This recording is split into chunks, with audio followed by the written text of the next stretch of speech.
It's February of 2017, and I'm sitting in the waiting room outside the interrogation office at the Ben Gurion airport in Israel.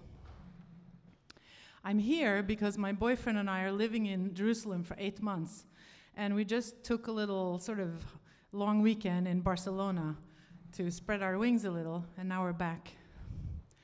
It's been about an hour since they escorted me away from the passport control, and I'm just sitting here feeling completely anxious.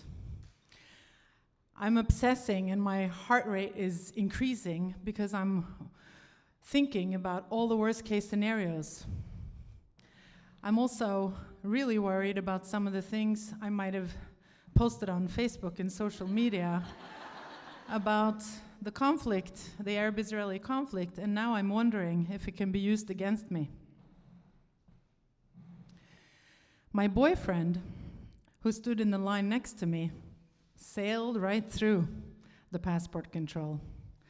He has children and grandchildren who live here, and he speaks Hebrew fluently, so he can schmooze with them, and obviously that worked. But every day, people get stopped here and detained and questioned and turned away. And I'm thinking, that could happen to me today.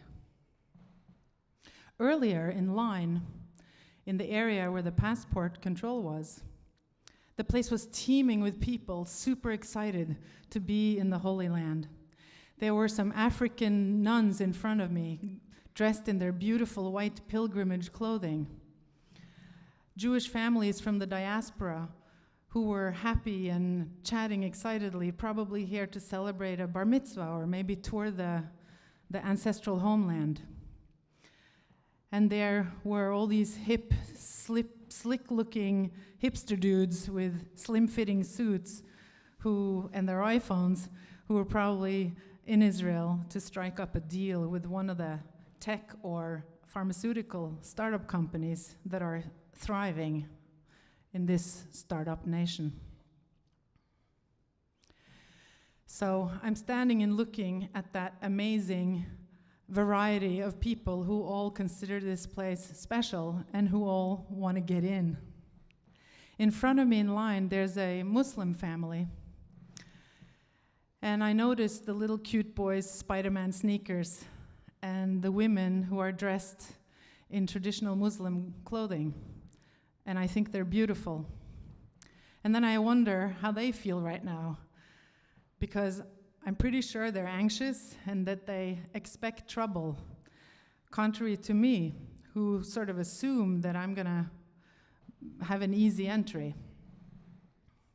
And sure enough, when they step up to the passport booth, the person who's checking the passports calls a colleague of hers who comes over, takes all their passports, slips it into a Ziploc bag as if they're contaminated, and escorts the family over to a separated area in the waiting hall. Now it's my turn. I step up to the yellow line and I wait politely, the way you should do until you're called up. And when I step up to the line, up to the window, I take my Norwegian passport out and I slide it onto that little tiny strip of space between the glass wall that separates the face of the passport control woman and me. A passport that signifies privilege. And I'm expecting a few courteous questions about my plans, why I'm here. And then I expect to get that little computer-printed piece of paper with a barcode and my picture, so I can just go on and meet my boyfriend on the other side, on the inside. But that is not what happens. The woman behind the glass starts to flip through my passport, and she's clicking on keys on her computer, and she really doesn't even look at me. And she starts asking what I'm doing here, where I'm staying, how long am I staying, what's the address, how do I have money to stay there?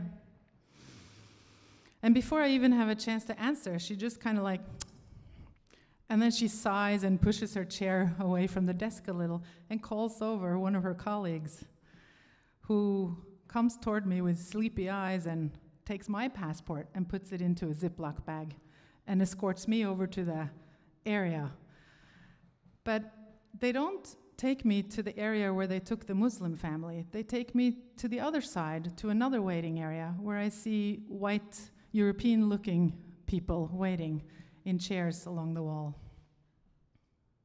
I figure that the long waiting period is something that they do in order to sort of get your nerves going and make you realize that you have to get your story in order. So I take the time, and I sit there and I work on my story, my true story, my life story, how I converted to Judaism over 30 years ago, and how I raised 3 Jewish Viking men.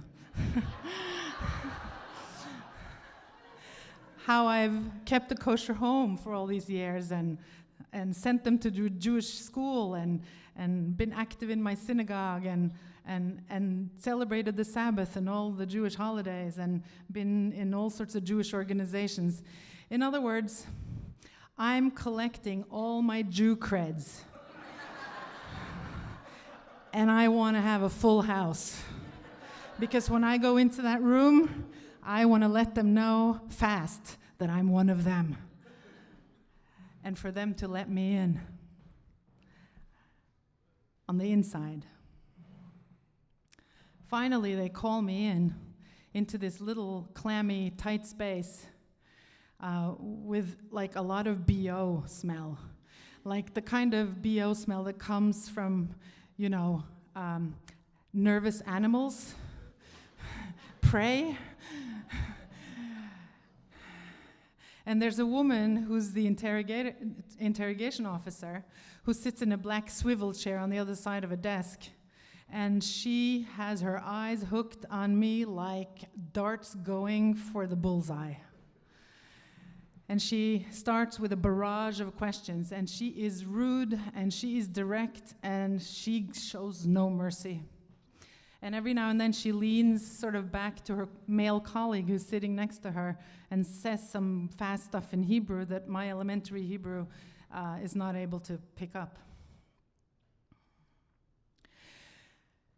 The questions come out so fast, like sort of electronic bullets that are just meant to sort of startle you, right, and catch you off guard.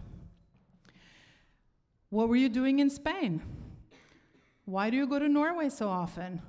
Why do you stay in Norway for such short periods of time when you're there? Are your parents Jewish? Are they alive? Well, if they're alive, why do you stay for such short times? Where are you staying when you're here? How long are you staying? Who are you going to meet? Are you going to the territories while you're here? And that's when I have an aha moment. I see the perfect trifecta of what raised the red flag. My Norwegian passport, my frequent coming and going to Israel, and my gender. They are totally profiling me. In their eyes, I might be this dumb blonde Scandinavian woman who's naive and gullible, not Jewish. As far as they're concerned, I might be this woman who has been charmed and allured by really good-looking Arab men who might have intentions to harm the state of Israel. For all they know, I could be trafficking shit for them. And stuff like that actually do happen. So I get that they need to watch out. I'm really feeling that my blood is just boiling out of anxiousness and nervousness, and I start to ramble off everything I had thought about in the waiting room, like in one long breath. All my Jew creds, like, vroom! I'm doing it so fast that my pitch is getting higher, and my voice is squeaking, and my face is turning red. It's a scene. She's kind of like, looking at me. I don't give her a second to break in, to ask any deeper questions. So this goes on for quite some time. And I realize that my creds are not really hitting home. She's still looking suspicious. And I'm used to this kind of stuff. For the last at least 30 or so years, right, since I became Jewish, I get a lot of the look that says, wow, that's funny. You don't look Jewish. But it's never been in an intimidating setting like this. Not even when I sat in front of those 3 Orthodox old rabbis for my conversion. Not then did I feel as intimidated and as scared as I did now. I remember convincing them and telling them I had studied so much. I'm ready. Just let me in and I'm going to be a super Jew. Just let me in. I sit back in the chair and I look at the interrogator and I see that she still looks suspicious. And I'm really sweating now. Now my sweat is contributing to the pray sweat in the room. It's an awful, awful situation to be in. The questions continue for quite some time. In fact, they're coming at me like hail of biblical proportions. But then, suddenly, something really strange happens. She kind of sits back in her chair and she looks like she's relaxing. She's not on the offensive anymore. And she flashes this big, bright, sunny smile. And she says in Hebrew, wow, hi chamuda, nachon? Wow, she's a sweetie, isn't she? Wait. I'm like, are we best friends now? What's going on? She tries to make nice for a few minutes before she lets me go. It's like she wants my phone number and meet up for, a glass of wine later. I'm like, this is too weird, and I just feel that her whole Dr. Jekyll and Mr. Hyde routine was too much, and it's too hard for me to smile. I leave the office with that little ticket in my hand, and I walk toward the electronic gates where I scan the barcode, and the gate opens in front of me and closes behind me. I'm in. I walk toward the baggage claim, and I think about that Muslim family. When I get to the baggage belt, which has that hypnotic hum, I'm spacing out as suitcases of all colors and shapes and sizes pass quietly in front of me. And I think about all the migrants and the refugees that are all over the world and who don't have my privilege and who are stopped and turned away, who don't travel with stuffed suitcases, who don't travel in airplanes. I also think about all the Jews during World War II who were hounded and fleeing countries at war, and how they were in boats and came to ports and were turned away, and who perished at sea. And shit like that happened back then, and shit like that happens today. Well, I may have had quite a few experiences in my life where I've had to prove my credentials to get in, but I've never been turned away or denied entry. Never to a family or a tribe or an organization, a community, and never to a country. And this is something that I cannot ever take for granted, and something for which I am extremely grateful. Thank you.